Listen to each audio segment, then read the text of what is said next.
महाराज जी, जो 2.25 लाख अभी रुद्राक्ष आपने धारण किया है, इसका वजन कितना होगा महाराज? 45 kg। 45 की। हाँ जी। तो महाराज जी, हमेशा 24 घंटे आप इसको धारण किए रहते हैं या? नहीं नहीं, इसकी सम सीमितता होती है, जी। क्योंकि हमारे को इसमें सक्षम भी रहना पड़ता है।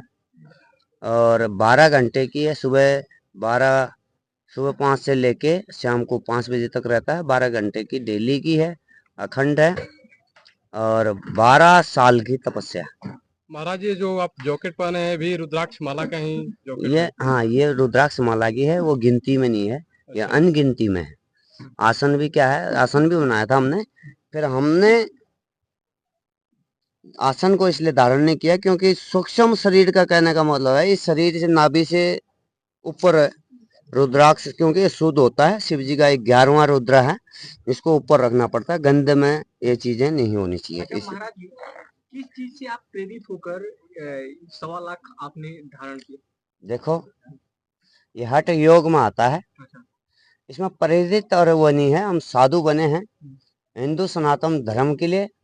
सनातन धर्म हमारा है, और अग्नि का जब हमने ये चोला पहना हुआ है, एक अग्नि का तेज है, ठीक है, ये अग्नि का तेज है। अग्नि के तेज से जो है भगवान रंगा जाता है, और भगवान को जो धारण किया जाता है वो संन्यास लिया जाता है। किस लिए लिया जाता है?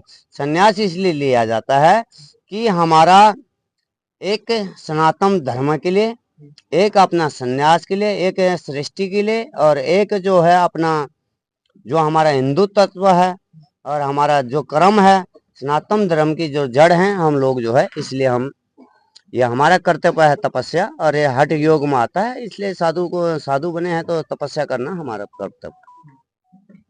तो महाराज जी, ये जो 2.25 लाख अभी रुद्राक्ष आपने धारण किया है, आगे कितने वर्षों तक आप ये धारण करके रखेंगे?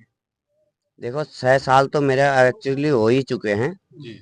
6 साल और आने वाले अर्ध कुंभ में 6 साल मेरी पूर्ण तपस्या हो जाएगी, आने वाले जो अर्ध कुंभ आएगा। और उसकी प्रभु की इच्छा है, 12 साल तो कंटिन्यू करना ही है, और बाकी गुरु महाराज की इच्छा आगे उसकी। महाराज, आप ये कह रहे हैं कि कुछ भक्त दे रहे हैं रुद्राक्ष, तो आप उसे भी धारण करते जा रहे हैं, इस प्रकार तो आपके रुद्राक्ष का और वजन दोनों बढ़ रहा है। देखो, रुद्राक्ष उस टाइम पर जब हमने धारणा किया था, उस टाइम पर हमने ले लिया था, जो भक्तों ने दे दिया। मगर अभी भी जो दान कर रहे हैं, जो तो हम 24 घंटे या 12 घंटे के लिए उसको धारणा करते हैं, उसके बाद धारण करने के बाद उसको एक साइड में रख देते हैं, क्योंकि वेट बहुत ज़्यादा, 45 किलो वेट अभी बहुत ज़्यादा है, कैपेसिटी है, क्योंकि कैपेसिटी हद से ज़्यादा हो जाएगी तो फिर वो टिक नहीं पाएगा। बहुत कठिनाई हो रहा है। कठिनाई तो तपस्या का तो कोई भी काम बिना रोए तो माँ भी दूध बच्चे को नहीं पिलाती है, तो हम तो स्वयं भगवान को प्रसन्न करने जा रहे हैं, उसको जीत रहे हैं, उसको प्रसन्न करने के लिए उसकी तपस्या कर रहे हैं, तो कष्ट ना तो वो उठना ही पड़ेगा।